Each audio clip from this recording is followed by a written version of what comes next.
想講呢，而家地盤2-3個月出一次糧呢，係基本㗎啦。我有時呢，爆地盤嗰啲大鑊嗰陣時呢，就會有班黑粉就話：你又唔開佢名啊，或者佢就揾啲嘢鬧我，又話外勞問題，我點解唔幫手出聲啊？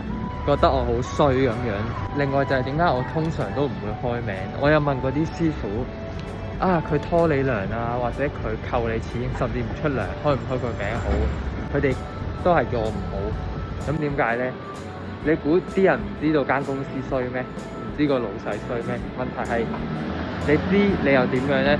你仲喺嗰間公司要做嘢，即係其實好多師傅都明知個老細呢係3個月出一次糧，佢繼續喺度做，因為佢有頭家要養，遲出啲佢都焗住要硬食。咁如果我走去爆咗佢啲料呢，搞到嗰啲師傅冇工開，咁我係幫咗佢哋咩？好多時就係知道間公司有問題，你都焗住喺度做。你唔好講地盤啦，你而家做緊份工，你唔中意個上司，你係咪話辭職就辭職啊？